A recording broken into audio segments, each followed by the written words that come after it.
네, 우리 지난주에 무슨 말씀 나눴는지 혹시 기억나세요?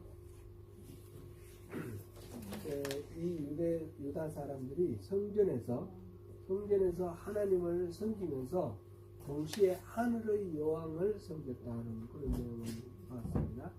하늘의 여왕이라는 것은 여호와 하나님으로도 부족해가지고 이 풍요와 이 안정을 주는 그런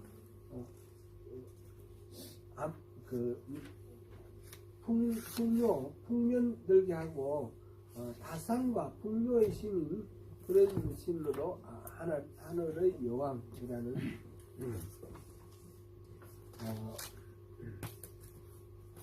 보통 이 팔레스틴 지역에는 바알과 아세라를 섬겼잖아요. 이 아세라가 바로 하늘의 여왕과 같이 일치되는 그런 신입니다. 그런 신을 섬겼다라는 것이죠. 오늘날 우리가 생각하면 오늘날은 우리가 아세라 목상을 만들어 놓고 섬기지는 않는데 우리 하나님을 섬기면서 하나님만으로 좀 부족한 것 같아요. 예수만 열심히 믿어도 안 될 것 같아요.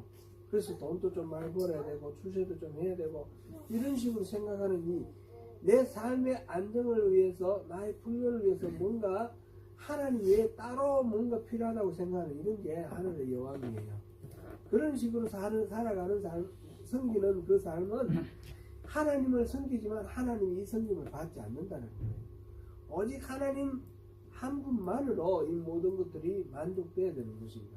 실제로 우리를 풍요롭게 하고 자녀를 많이 낳게 하는 그 주체는 사실은 아세라 목상이 아니에요. 하늘의 여왕이라는 존재가 있는 게 아니에요.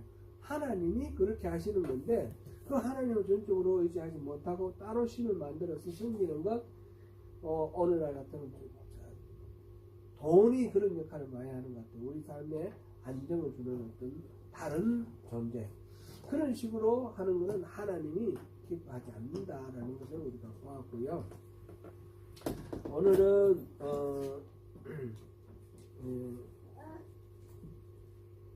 유다에 대한 예언을 마치고 열방에 대한 예언을 선포하시는 그 하나님 말씀을 통해서 하나님이 누구신지, 이 하나님께서 우리가 어떤 자세를 가지고 섬겨야 할지 그것을 한번 같이 깊이 생각해보는 그런 시간으로 오늘 우리 함께 말씀 나누면 좋겠습니다.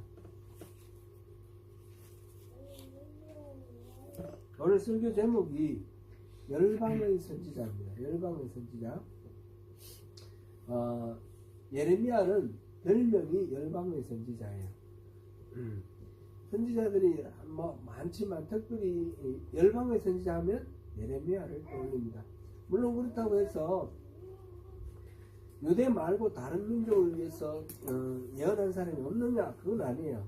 많이 있지만은 그 중에 대표적으로 이 예레미야가 열방의 선지자라고 그렇게 일컬어집니다. 예레미야 1장 5절을 보니까 이 예레미야를 여러 나라의 선지자로 불러 세웠다라는 그런 표현이 나왔습니다. 예레미야가 한 예언은 우리가 이때까지 지금 쭉 봤지만 대부분 유다를 위한 예언입니다. 그런데 예레미야 46장부터 51장까지는 유다를 위한 예언이 아니라 유다를 둘러싸고 있는 다른 민족들에 대한, 다른 나라들에 대한 그런 예언입니다.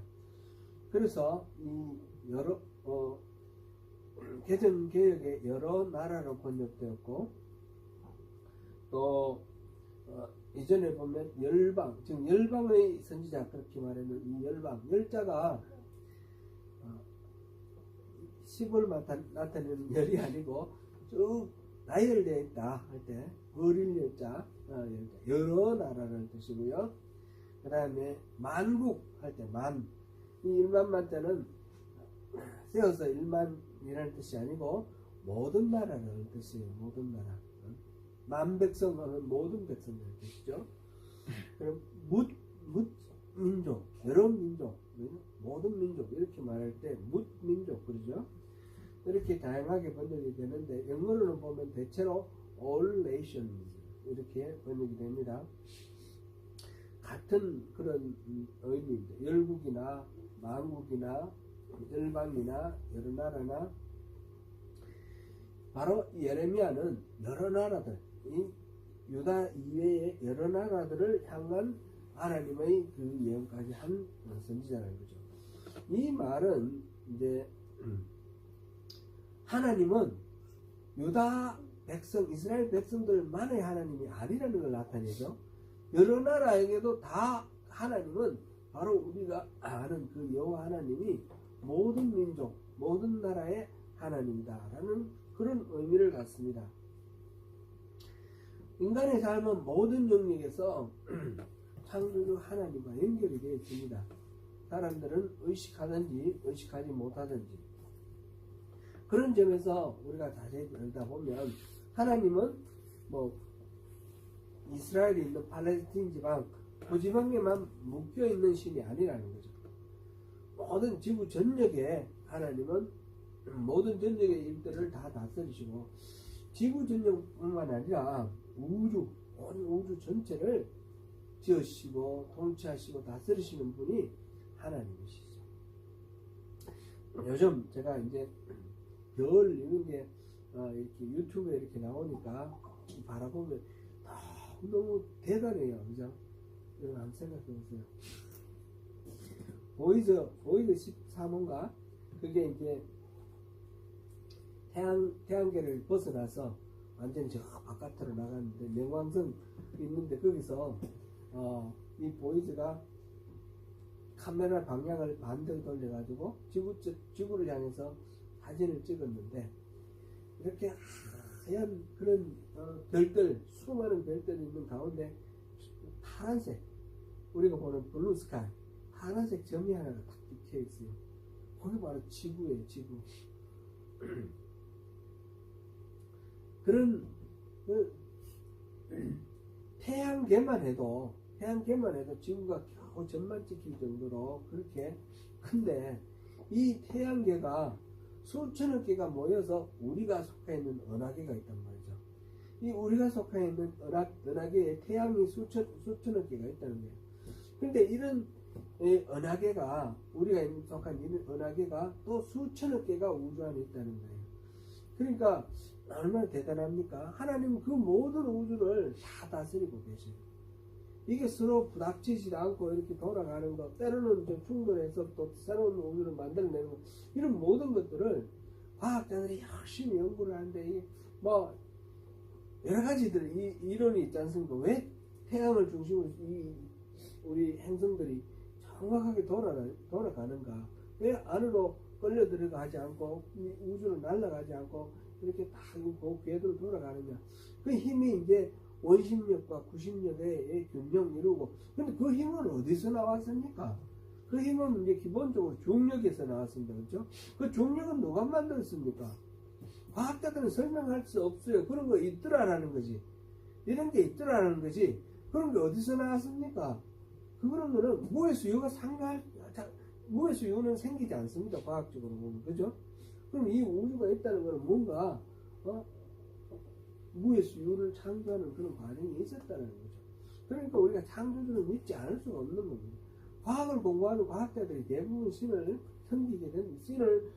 인정하고 믿게 된다고 그런 이야기하는 것도 좀 들어봤습니다.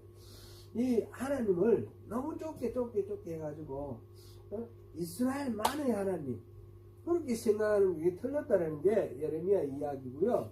오늘날 식으로 하면 예수 믿는 사람들만의 하나님 이렇게 생각하는 게 틀렸다는 거예요. 예수 안 믿는 사람의 하나님도 우리가 믿는 하나님이시라는 거예요. 우리가 믿는 그 하나님은 모든 민족, 예수 믿거나 믿지 않거나 모든 민족을 다 만드시고 다스리시고 지금도 여름에는 따뜻하게 덥게 겨울에는 춥게 이렇게 지구가 이렇게 돌아가면서 계절 사계절을 만들어내고 그래서 농산물이 자라나고 이렇게 하는 모든 것들을 다 관리하시고 그걸 보호하시는 분이 하나님이신 거죠. 그리고 우리가 예수 믿는다고 해서 우리만의 하나님 이렇게 생각하는 경향이 있습니다. 그래서 우리가 다른 하나님을 믿지 않는 다른 사람, 이방인들, 이 다른 종교를 믿는 사람들을 무시하고 또는 증오하고 막 이런 식으로 막 이렇게 하지 않습니까? 갈등을 만들어내고. 근데 그런 것들은 하나님의 입장에서 보면 마땅치 않은 거예요. 다 서로 사랑하고 아끼고, 하나님을 어떤 사람을 알고 어떤 사람을 모르는데, 몰라도 하나님은 그 사람을 사랑하십니다. 우리 지금 지지난주에 우리 안동한 성국 그렇지 않습니까? 우리가 아직 원수 되었을 때, 하나님을 알기 전에 하나님은 우리를 먼저 사랑하셔서 하나님은 그 사랑을 확정하셨어요. 그렇지 않습니까?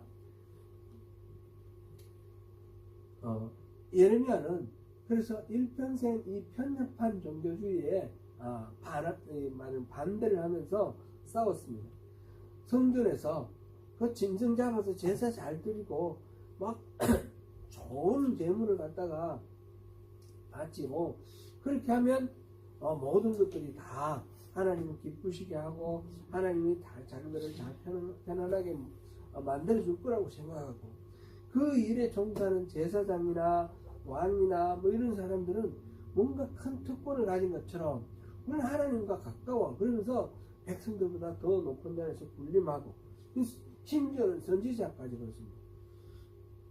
선지자는 하나님의 말씀을 대신 전해주는 사람인데, 하나님 말씀 안 듣고 자기들 이렇게 생각해서 하나님이 이런 말씀을 하셨다 그러면서 사기치고, 예레미야가 계속 말하는 게 뭡니까? 그런 거 아닙니까? 제사장, 선지자, 큰 자나 작은 자나 다 거짓말장이다, 다 사기꾼들이다. 그게 예레미야 이야기입니다. 그러니까 예레미야는 미움당하고 또 살해 위협당하고 감옥에 갇히고 이런 식으로 살죠. 그러나 중요한 것은 그것이 바로 하나님이 아끼신 말씀이라는 겁니다. 예레미야는 끊임없이 이런 모든 유다뿐만 아니라 모든 나라도 다 하나님의 손 안에 있고 다스림 안에 있다는 것을 열심히 전했습니다. 성경적인 믿음이라는 것은 언제나 이 전 세계적인 지구 전체, 우주 전체의 차원을 가지고 있습니다. 아브라함이 하나님으로부터 부름받았을 때, 아브라함이 부름받아서 이제 말하자면 이스라엘이 하나님이 택하신 민족이 되었을 때에 하나님께서 아브라함에게 주신 약속이 있어요. 창세기 12장 3절에 보면 내가 너로 복을 삼겠다. 모든 민족이 너로 인하여 복을 받을 것이다. 그렇게 하셨어요. 아브라함을 선택한 이유는 모든 민족에게 복을 주기 위해서 아브라함을 선택한 거예요. 하나님이 우리를 선택하셔서 예수 믿게 하고 하나님의 자녀를 삼으신 이유는 우리가 예수 믿어가지고 천국 가서 잘 살게 하기 위해서 우리를 선택하신 것이 아니라, 그거는 결과론이고, 그것은 우리를 통해서 이 땅을 하나님 나라로 회복하기 위해서, 하나님을 모르는 사람에게 하나님을 알게 하기 위해서. 우리 하나님을 알고 보면 구석구석 하나님 성질 아는 게 없는데, 하나님을 모를 때는 그거 다 하나님하고 상관없이 그냥 저절로 그런 줄 안다고요.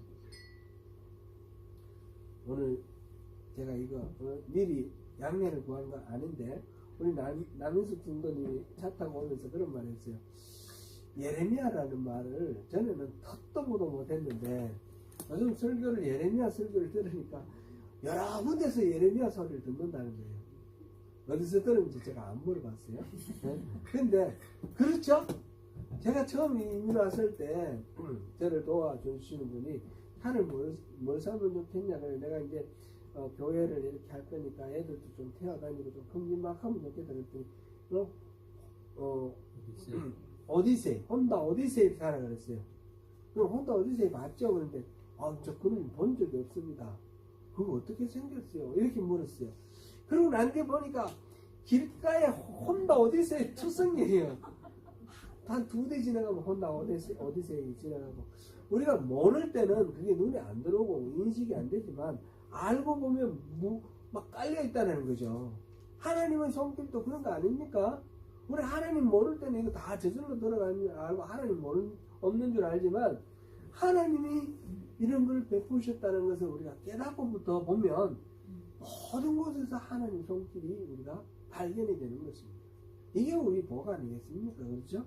그냥 내가 그것을 알게 되었을 때 그걸 모르는 사람에 대해서 바보라든지 이방인이라든지 죄인이라든지 이렇게 비난하고 그것도 모르냐 이렇게 질책하고 그런 관점에서 볼 것이 아니라 이 좋은 것을 어떻게 저건 모를 수가 있느냐 안타까운 마음을 가지고 그 사람에게도 그걸 알게 해주기 위해서 막 전하고 또 섬기고 이러면서 이 하나님 나라 확장해 나가는 것이 그게 하나님이 우리를 선택하시고 찾는 삼으신 목적이라는 거죠. 하나님은 이스라엘을 열방에서 불러내셔서 선민으로 삼으셨지만 그렇다고 해서 이스라엘만의 하나님이 되신 게 아니고 여전히 열방의 하나님으로 남아 계셨습니다. 또 보면 아모스 9장 7절에 보면 이런 말씀이 있어요. 이스라엘을 이집트에서 출애굽해서 불러내실 때에 블레셋은 갑돌에서 불러냈다 그랬어요. 갑돌은 크레테 섬이에요. 지중해 안에 있는 크레테 섬 있죠. 거기서 불러내셨다 이렇게 했고 또 아람은 기르에서 불러내셨다 이 말씀이 표현이 나와 있어요. 그러니까 유대만 하나님 불러내신 게 아니고 모든 민족을 이 사는 곳에서 우리 한민족은 그때 하나님께서 어디로 부르셨을까요? 우리 국사 시간에 신석기 시대에 뭐 이렇게 대륙을 헤매다가 한반도에 정착한 거 이런 걸 이제 역사학자들이 발견했는데 하나님 그런 식으로 우리를 한반도에 정착하게 하셨고 또 때가 되어서 이 뉴질랜드로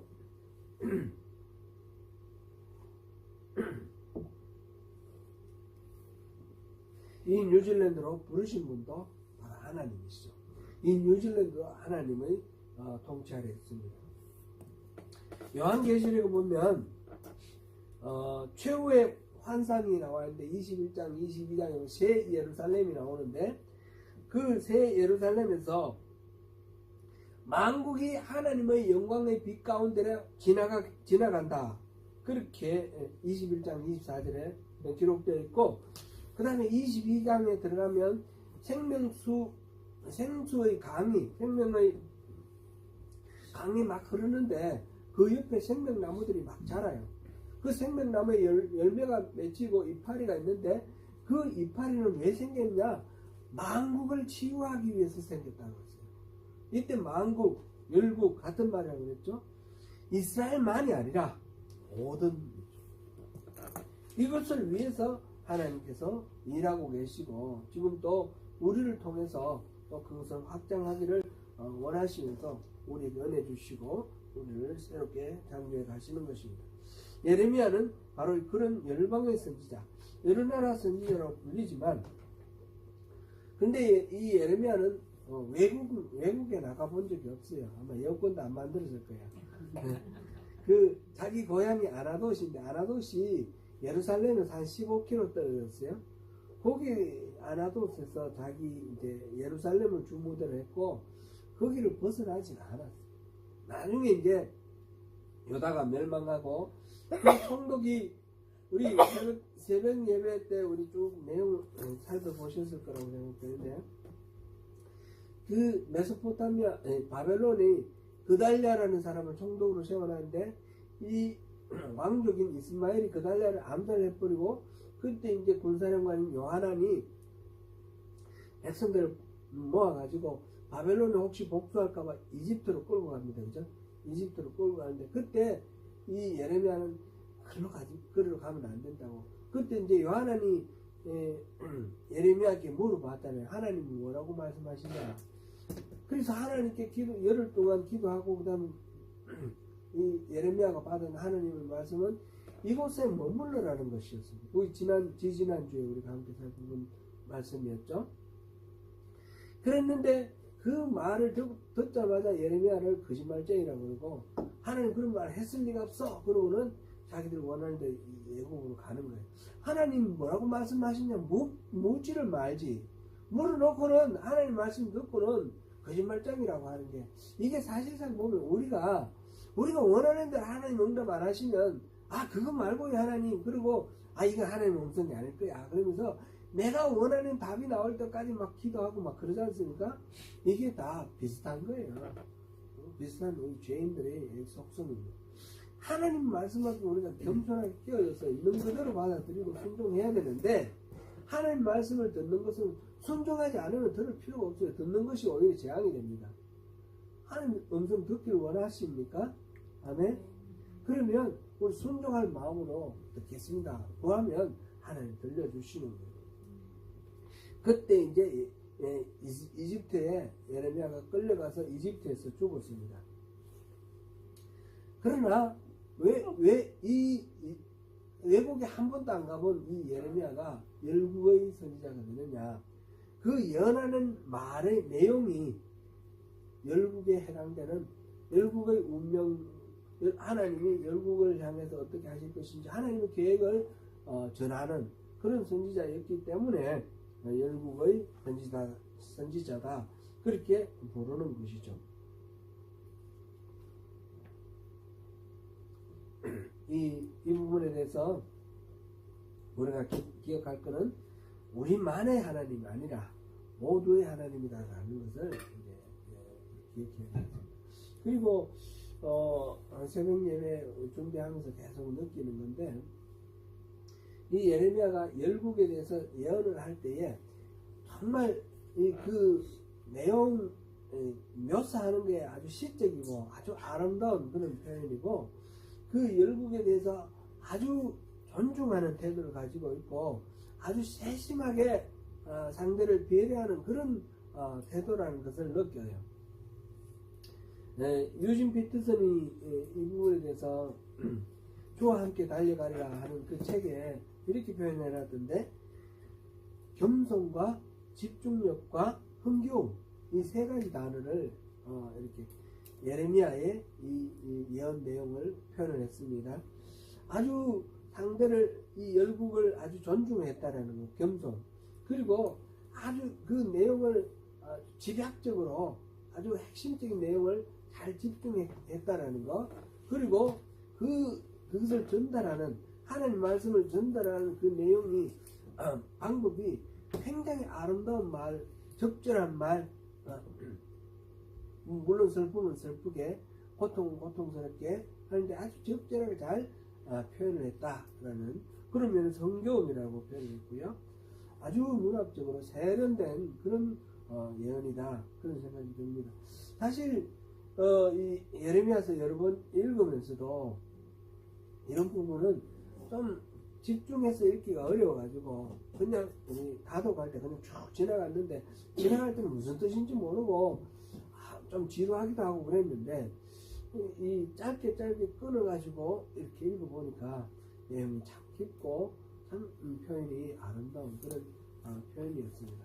저도 설교를 할 때 이 내용, 담긴 내용뿐만 아니라 표현도 좀 많이 신경 써야 되겠구나 그런 반성을 많이 했습니다. 원래 이제 설교를 할 때는 세 가지 요소가 필요하거든요. 하나는 로고스, 그 설교의 내용이 있고, 그 다음에 에토스, 파토스. 에토스는 자기 자신이 내가 그렇게 살지 않으면서 뭐 좋은 말만, 그럴듯한 말만 하면 말이 안 되잖아요. 파토스는 상대방이 그거를 청중들이 들을 수 있는 말, 공감할 수 있는 말로 그렇게 설교를 해야 되는 이 원칙을 우리 설교학에서 배웠는데, 그걸 이렇게 적용하는 게 참 어려워요. 맨날 저는 보면 로고스만 따지는 것 같습니다. 내용만 따지는 것 같은데, 이 예레미야를 보니까 그 내용을 잘 전달하기 위해서 자신의 삶이 온전히 헌신되었을 뿐만 아니라 그 열국들에게까지도 아주 세심하게 배려를 하면서 잘 받아들일 수 있도록 그렇게 하고 있는 것을 보았습니다. 예레미야가 그 전한 메시지는 열방에 임할 심판입니다. 내용은 참 무겁고 좀 이렇게 힘든 그런 내용입니다. 예레미야가 열방에 전한 메시지 내용, 유다에게 전한 내용과 똑같습니다. 유다는 결국 계속해서 바벨론에게 항복해야 된다는 말이고, 항복하지 않으면 많은 사람이 죽고 끌려가고 고통당할 것이다. 그 내용 아니었습니까? 지금 이 열국에 대한 46장부터 51장까지 있는 열국에 대한 이 예언도 그런 내용입니다. 대표적으로 오늘 본문 암몬에 대한 하나님의 심판의 말씀을 한번 보겠습니다. 2절입니다. 같이 읽습니다. 시작. 여호와의 말씀이니라. 그러므로 보라, 날이 이르니 내가 전쟁 소리로 암몬 자손의 라빠에 들리게 할 것이다. 라빠는 펴어담의 언덕이 되겠고 그 마을은 불에 탈 것이며 그때 이스라엘은 자기를 점령하였던 자를 점령한다. 여호와의 말씀이니라. 지금 전쟁 소리로 이 도시를 흔들 것이고 이 도시는 폐허덤이가 될 것이다. 라빠가 이제 이 암몬의 중심 도시인데 그런 식으로 만들어버리겠다고 했습니다. 전쟁으로 폐허를 만들겠다. 그 다음에 이전에 애굽에 대해서 얘기했을 때도 46장에 그 애굽에 대한 이야기가 나오는데 마치 나일 강물이 범람해서 그 땅을 뒤덮듯이 적군이 그렇게 강물처럼 이렇게 와서 다 그 나라를 다 쓸어버릴 것이다. 그렇게 표현했습니다. 그래서 포로로 잡혀갈 거니까 포로로 잡혀갈 포로의 짐을 꾸리라 그랬고 대표적으로 노비라는 도시가 나오는데 노비는 멤피스라는 도시죠. 불에 타서 주민들이 다 죽을 것이다. 그런 내용이 나와 있습니다. 블레셋에 대해서는 47장 2절인데 같이 안 읽고 제가 보시면서 우리가 넘어가겠습니다. 물이 북쪽에서 일어나 물결치는 시내를 이루어 그 땅과 그 중에 있는 모든 것과 성읍과 거기에 사는 자들을 휩쓸리니 그랬습니다. 이거는 애굽에 대한 그 이야기와 비슷한 그런 내용이고 사람들은 부르짖고 울부짖을 것이다 그랬습니다. 그리고 그 이어서 나오는 말씀을 보면 이 전쟁 때마다 이 블레셋을 도와주던 나라가 두로와 시돈인데 그 두로와 시돈도 멸망할 거다 그렇게 됐습니다. 그리고 모압에 대해서는 48장 16절 17절에 나오는데 모압이 재난에 가까웠고 그 고난이 속히 닥치리라 그랬습니다. 그리고 사방에 있는 사람들이 이 모압을 위로하면서 하는 말이 어찌하여 그 강한 막대기 아름다운 지팡이가 부러졌는고. 강한 막대기 아름다운 지팡이는 강력한 군사력을 나타냅니다. 이 모압의 그 강력한 군사력이 어떻게 이렇게 허무하게 무너졌는가 그런 탄식을 하는 것입니다. 그리고 엘람에 대해서 이야기를 했는데 엘람은 지금 말하자면 그 이란에 해당되는 그쪽 땅인데 나중에 이란족이 오기 전에 있었던 페르시아가 그 자리를 페르시아가 지금은 이란입니다. 페르시아가 되기 전에 그 땅에 있던 민족이 엘람인데 이 엘람은 남은 유적을 보면 활을 잘 쏘는 거예요. 활을 아주 잘 쏘요. 이번에 올림픽에서 우리 한국이 양궁 5개 종목 다 금메달 따버렸어요. 그래서 기자가 어떤 기자가 그렇게 물었대요. 조선시대 고려시대 활을 잘 쏘가지고 지금 잘 쏘냐고 그런 질문을 했는데 선수는 체계적으로 아주 잘 관리해서 그렇다 그런 대답을 했다고 그러는데 우리 민족이 활을 잘 쏘잖아요. 우리 고구려 그 건국 한 고주몽이 그 활을 잘 쏜다는 의미예요. 그 이름이 그죠? 활을 잘 쏘는 사람. 근데 보면 엘람이 그 활을 잘 쏜다고 합니다. 그 마차를 타고 말을 타고 뒤로 돌아보면서 활 쏘는 이런 게 이제 유적이 남아 있는데, 근데 그 활을 꺾어버릴 것이다. 하나님이 꺾을 것이다. 이렇게 말씀하셨어요. 심판을 이렇게 모든 지금 다 말씀드리지 않았지만 모두 다가 그런 식으로 심판을 받을 것이다 그랬는데, 심판을 받는 데는 명시적인 이유가 있을 수도 있고 또 명시적으로는 안 나타났지만 내부적으로 있는 경우도 있습니다.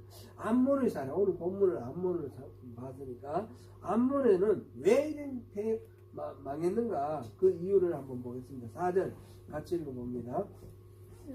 해역한 따라 어찌하여 골짜기 곧 내 흐르는 골짜기를 자랑하느냐. 내가 어찌하여 재물을 위하여 말하기를 누가 내게 대적하여 오리라느냐. 지금 엘람은 그 골짜기 흐르는 물을 자랑하고 재물을 자랑하면서 어떤 적이라도 감히 우리를 치러 올 자가 없다 이렇게 지금 얘기를 하고 있는 거예요. 자기 스스로 자부심이 가득 차 있습니다. 그런데 한번 보십시오. 골짜기를 자랑한다. 골짜기를 자랑한다는 것은 이제 우리가 보면 요단강이 있잖아요. 요단강이 이 사해와 갈릴리 이 요단강이 쭉 내려가서 홍해로 가서 아프리카 동부까지 아주 큰 지부대예요. 지부대. 리프트 밸리. 우리 한국에서 보면 우리 중학교 때 배웠던 고등학교 때 배웠던 지리 생각하면 추가령 지부대 이런 게 있지 않습니까? 기억나십니까? 지부대는 이렇게 땅이 푹 꺼진 거예요. 단층으로 인해서 푹 꺼져. 지금 이 요단강은 이 푹 꺼진 이쪽을 흐르고 있고, 대서양 쪽에서 바람이 불어오면 이 유다 광야 서쪽에서 비가 많이 쏟아지는 거예요. 그리고 이제 유다 광야 여기는 가물어서 비가 안 와요. 그리고 다시 요단강 지나가면서 여기서 다시 높은 지대가 있으니까 상승기류를 따라서 구름이 형성되고 비가 많이 내려요. 우리 남섬에 보면 남섬 서쪽 사면에 비가 엄청나게 많이 오지 않습니까? 그죠? 이 대양에서 불어오는 바람이 그 산을 타고 올라가다가 전부 구름이 돼서 다 쏟아지는 거예요.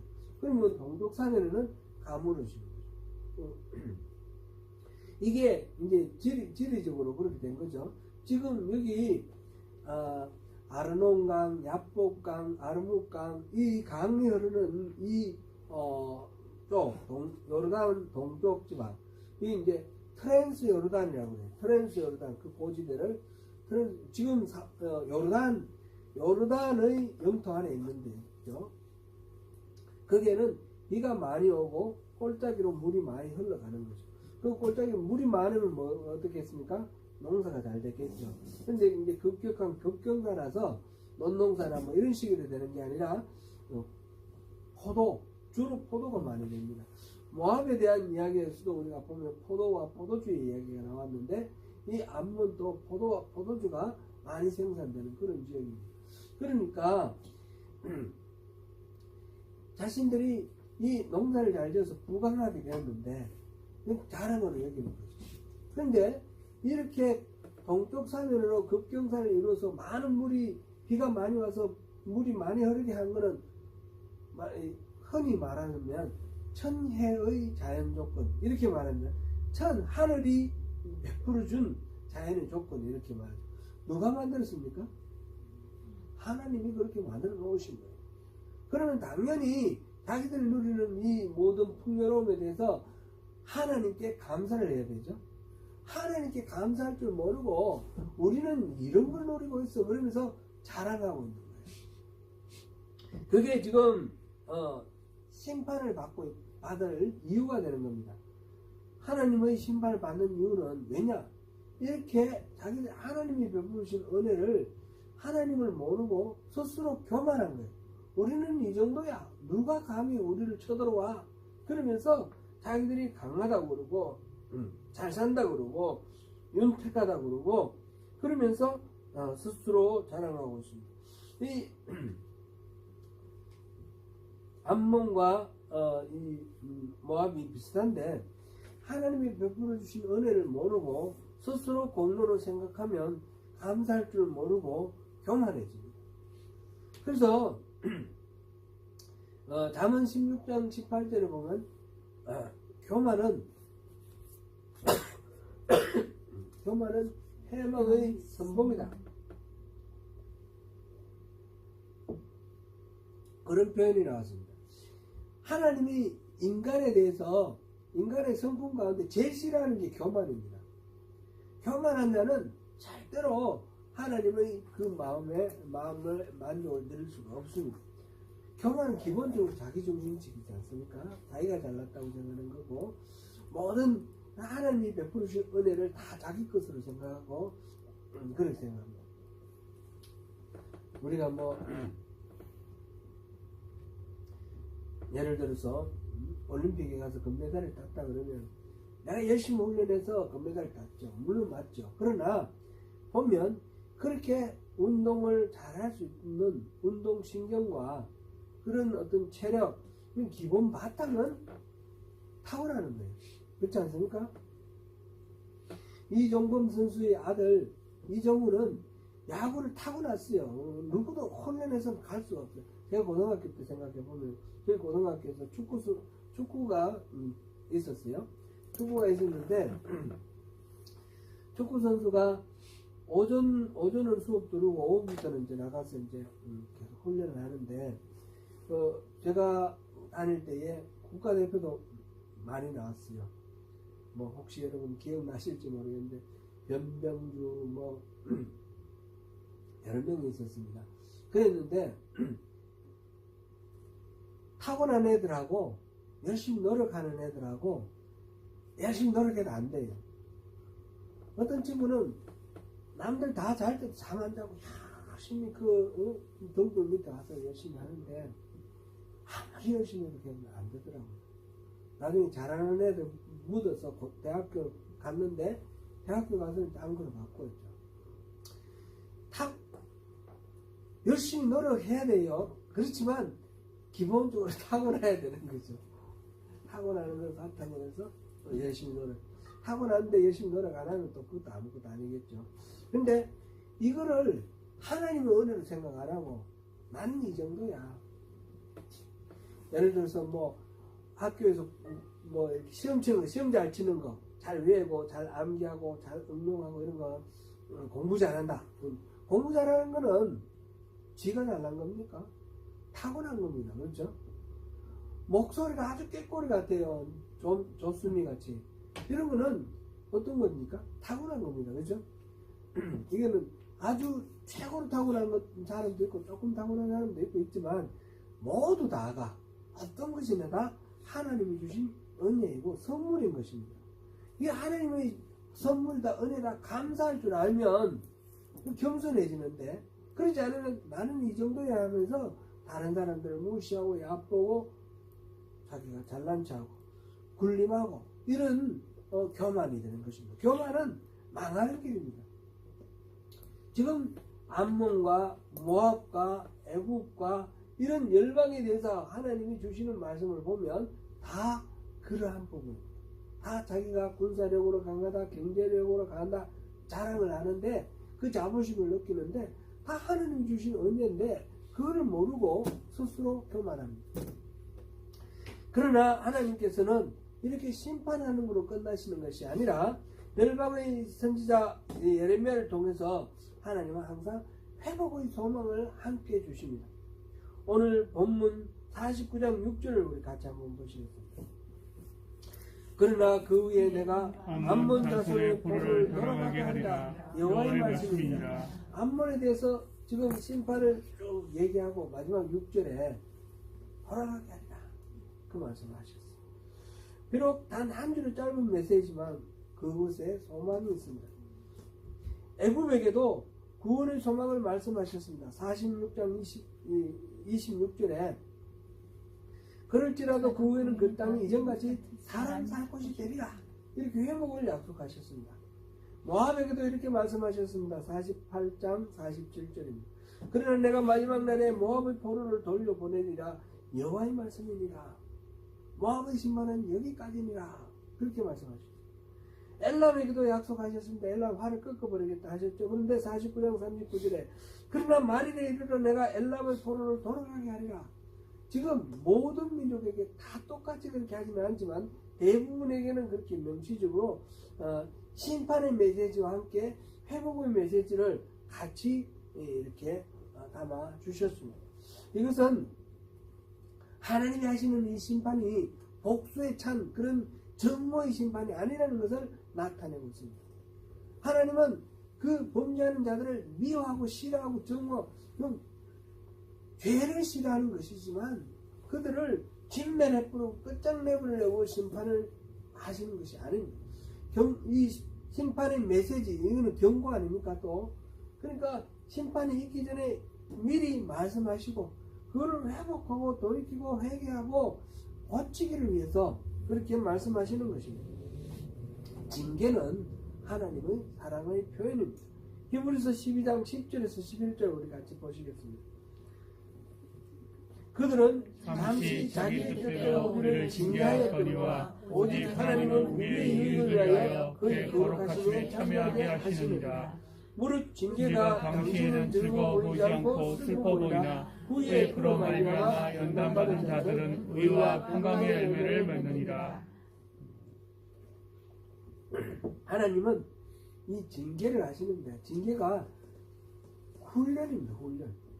더 나은 유익을 위해서 이것을 통해서 더 강해지고 더욱 거룩해지고 더욱 아름다워지라고 이 징계의 과정을 주시는 것입니다. 그래서 결과적으로 의와 평강의 열매를 맺도록 그렇게 하십니다. 하나님은 선하시고 하나님은 기본적으로 우리 모두의 주인이시며 우리를 사랑하시는 분입니다. 이 하나님의 마음을 신뢰를 하면 징계를 당할 때도 우리가 좌절하고 절망하지 않고 다시 일어설 수 있는 것입니다. 예레미야서 29장 11절 우리 보시겠습니다.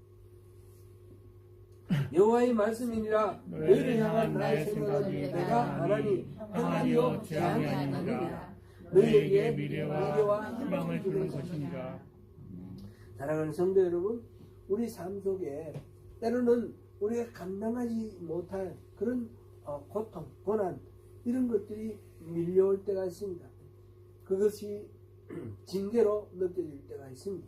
그러면 우리는 그 징계 앞에 하나님을 그 무서움, 그 심판 앞에 우리 주저앉고 좌절할 것이 아니라 하나님 그 마음을 읽어야 됩니다. 하나님은 택한 백성뿐 아니라 모든 인류를 사랑하시고 아끼시고 하나님 나라를 함께 소유하기를 원하시면서 때로는 복을 주시기도 하고 징계를 주시기도 하고 우리를 통해서 그들에게 하나님의 사랑을 깨닫게 하기를 또 원하십니다. 민족이나 나라의 차별 없이 거룩함을 잃지 않고 하나님 백성으로 살기를 원하시며 죄에서 회복되어 온전한 하나님의 사람으로 살기를 기대하십니다. 우리의 삶 속에 그 하나님을 느끼시고 누리시고 그 하나님과 더불어서 우리에게 주는 환경 속에 어떤 것이든지 하나님 그 사랑의 마음을 품고 함께 극복해 나가면서 주님이 주시는 그 의와 평강의 열매를 다 누리시는 저와 여러분 되시기를 축원합니다.